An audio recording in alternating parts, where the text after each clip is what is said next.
Welcome to the deep dive. Have you ever wanted to learn English or, maybe improve your basic skills, but felt a bit overwhelmed? So many books, so many websites. Where do you even start? It can definitely feel like a lot, especially for beginners. Exactly.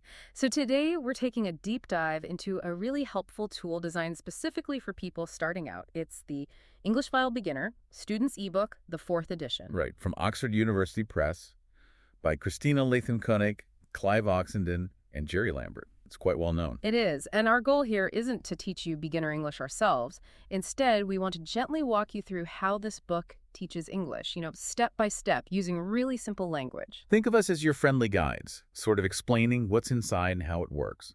We'll try to speak slowly and clearly, a bit like a teacher talking to new students. We'll explore what the book actually contains, how it's designed to help you learn, and some of the very first things you discover using it. Okay, so let's unpack this English File Beginner book. It's more than just a book, isn't it? It feels like a complete system for learning. That's a great way to put it. It really is a system.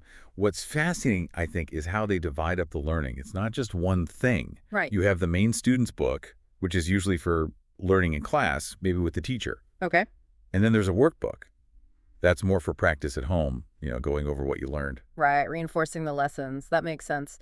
But then there's this online part too, which sounds pretty interesting, the online practice. Yes, the digital side. You go to EnglishFileOnline.com, use a code from the book, and it unlocks a whole lot of extra stuff, interactive features. So how does that actually help someone learn? What does this online practice really do for a beginner? Well, that's a good question. It's basically designed to give you more ways to learn and also to check how you're doing. It breaks down into a few key parts. Okay. First, there's Look Again. This lets you review everything from the student's book lessons. You can watch the videos again, listen to all the audio. Oh, that's useful. You can listen over and over. Exactly, as many times as you need, Yeah. which is brilliant for getting the pronunciation clear, hearing how things should sound. Yeah, I can see that being helpful. What else is there? Then you got practice. This is where you can actively work on your skills reading, writing, listening, and speaking. Okay. It also has these interactive videos for what they call practical English. So like real-life conversations. Ah, so seeing the language used in situations. Precisely. Things like ordering coffee or asking for directions. Very practical. Then there's Check Your Progress. Testing yourself, basically. Yes, you can do little quizzes on the language from the book and get feedback right away, see what you know and what you still need to work on. There's even an extra challenge sometimes. Instant feedback is always good. And the last part. That's the Sound Bank. This is a special tool just focused on pronunciation. It helps you practice how individual English sounds are made and how words are stressed. Like a pronunciation guide built right in. That sounds incredibly useful for beginners. Okay, so we have the book, the workbook, and this really comprehensive online practice. What does this all mean for what you actually learn? What kind of English does it teach? Well, the book itself is divided into 12 main units. And the idea is that each unit teaches you some new grammar, some new words, vocabulary, and helps you with speaking and listening correctly. 12 units. And do they build on each other? Oh, absolutely. If you think about the big picture, it's a very structured path. Each unit builds on the one before it. You start with very, very simple English and gradually move towards more complex ideas, step by step. Okay. And they also have these special practical English episodes we mentioned sprinkled throughout, plus revise and check sections to help you remember everything. It's all about building blocks. So let's look at the very beginning. Unit 1. What kind of things do you learn right at the start? Right away, in Unit 1, you learn really fundamental stuff, like the verb be, but just for I and you. So you learn to say things like, I am Helen, or you are Tom, simple introductions. Okay, makes sense. Starting with yourself and the person you're talking to. Exactly. And you also learn numbers, just 0 to 10, the days of the week, and really simple phrases for interacting, like saying good morning or ordering something simple, a cappuccino, please. Very practical, everyday things. What about pronunciation and words? Yeah, pronunciation starts right away, too. They introduce the English alphabet, A, B, C, so you know the letters. And for vocabulary, it's words for things you might see in a classroom, like a table or a door, concrete objects. Got it. So after Unit 1, what happens in Unit 2? Unit 2 continues with that important verb be, but expands it. Now you learn it for we, you, meaning more than one person, they, he, she, and it. So you can talk about other people and things. Right. And you learn how to ask basic questions like, where are you from? This leads naturally into learning words for different countries and nationalities. You also expand your numbers, learning 11 up to 100. Okay, so units 1 and 2 really set the foundation for basic identification and talking about people. What comes next? Units 3 and 4 seem to be about describing things. Yeah, that's a good way to see it.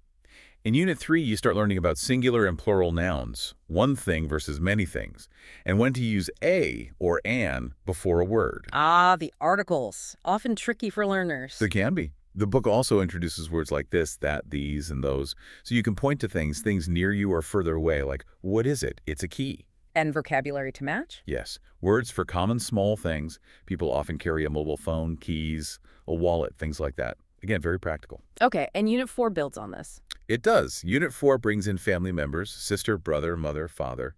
And crucially, it teaches you how to describe things better and talk about possession. Possession, like saying something belongs to someone. Exactly. You learn possessive adjectives, my, your, his, her, and also how to use the apostrophe S to show ownership, like Karen's sister. Right. And alongside this, you learn basic colors, red, blue, green, and common adjectives to describe things, like big, small, good, bad. So your descriptions become richer.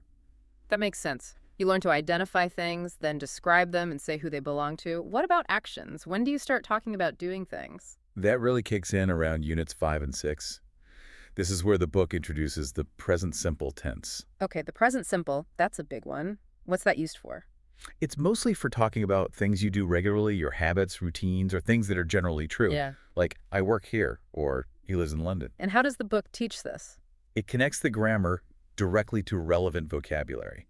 So you learn words for food and drink, common verb phrases like have breakfast, go to work, do homework. Things you actually do every day. Exactly. You also learn how to tell the time, which is essential for routines.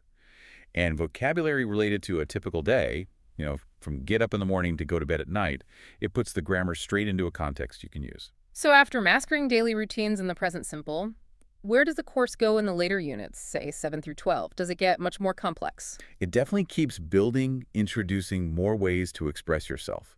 For example, you learn how to use can and can't to talk about ability, what you are able or unable to do. Like I can speak English or I can't play the piano. Precisely. And you also learn how to talk about likes and dislikes, using structures like, love, or hate, followed by a verb ending in ink, like I like swimming or she hates waiting. Adding more personality and opinion, what about other tenses? Yes, other important tenses come in. You learn the present continuous, which is used for actions happening right now at this moment, like I am talking or you are listening. Ah, the difference between I work and I am working. Exactly. And later on, you get into the past simple tense. This is crucial for talking about things that happened before now in the past. So telling stories or talking about yesterday. Right. And you learn both regular past forms, like work becomes worked, and common irregular verbs, where the past form changes completely, like go becomes went. That's quite a lot of ground covered, and the vocabulary must expand quite a bit, too. Oh, definitely. The vocabulary keeps pace. You get words related to traveling, things you find in a hotel, words for different clothes, lots more everyday activities, and practical skills, too, like asking for directions. It really sounds like a carefully structured journey, taking you from zero to being able to handle basic daily communication and talk about past events. That's the goal. It's designed to build your English step by step, giving you the tools you need for simple conversations about everyday life, routines, and past experiences. Now, you mentioned earlier these special sections, the grammar banks and vocabulary banks. How do these help make the learning clearer? Let's talk about the grammar banks first. Okay, the grammar banks are like concentrated reference guides at the back of the book for each unit's grammar point. They break things down really clearly. So more detail than in the main unit. Exactly. For example, when you learn the verb be, the grammar bank will show you the full forms like I am, you are, side by side with the short forms, the contractions like I'm, your. Ah, so you can easily compare them. Yes. And it explicitly shows you how to form questions like, am I in class? Or is he here? And the negative forms too. I'm not. It lays it all out very visually. That sounds helpful. What about other examples like those tricky articles a and an? Right. The grammar bank will have a section explaining the rule, use a before a consonant sound and before a vowel sound with clear examples. And for things like this, that, these, Those, it will show you. Use this for one thing nearby, these for many things nearby, that for one thing far away, and those for many things far away, usually with pictures or diagrams. Making those distinctions really explicit. Okay, so what about the vocabulary banks? How do they work? The vocabulary banks are similar, but for words. And they often use a lot of pictures, which is great for beginners. It helps connect the word directly to the meaning. Pictures are definitely helpful. What kind of vocabulary is in there? All sorts, usually grouped by topic. You'll find the numbers laid out clearly, often with the digits and the words. You'll see countries, maybe with flags like Brazil, China, Spain, and right next to them, the nationalities, Brazilian, Chinese, Spanish. Okay, grouping related words together. Yes. You'll also find pages for things in the classroom, like board, chair, window, door, often illustrated, or those small things we talked about, mobile phone, wallet, watch, photo. Everyday items. Exactly. And also things like adjectives. A whole page might show pairs of opposites like big and small, fast and slow, or list colors like red, blue, yellow, often with pictures of objects in those colors. It makes learning and remembering batches of words easier. So these banks act as really clear, organized summaries and references for both grammar and vocabulary. And what about the sound bank for pronunciation? You mentioned it earlier. Right, the sound bank. This is a fantastic feature, especially for learners whose first language sounds very different from English. It focuses on the individual sounds. How does it do that? Is it complicated? No, it tries to be very clear. It uses special symbols, phonetic symbols, but also simple example words. For instance, it might show you the symbol for a vowel sound, like to, give you an example word like fish, maybe even with a little picture of a fish. Ah, I see. So you connect the symbol, the sound, and a word you know. Exactly. And it does the same for consonant sounds. It might show the symbol P and the example word parrot. It helps you isolate and practice each specific sound of English. Which is really important for speaking clearly and understanding others. It's almost like having a mini pronunciation coach in the book. That's a good way to think about it. It really helps you tune your ear and your mouth to the specific sounds of English. Well, this deep dive into the English File Beginner book certainly shows how much thought goes into creating these materials for someone just starting their English journey. It seems very focused on clear, small, manageable steps. Absolutely. It's all about building confidence and providing the right tools at the right time. The structure, the online practice, the banks, it's all designed to support that beginner learner. Which I suppose raises an interesting question for you, our listener. Thinking about how this book breaks things down, what's one small, achievable step you could take today in your own English learning, or perhaps in learning anything new? That's a great point. It's about making it manageable. Remember, every new word you learn, every sound you get a little bit clearer, every simple sentence you manage to say, that's a genuine step forward. It's a journey. Indeed. So happy learning.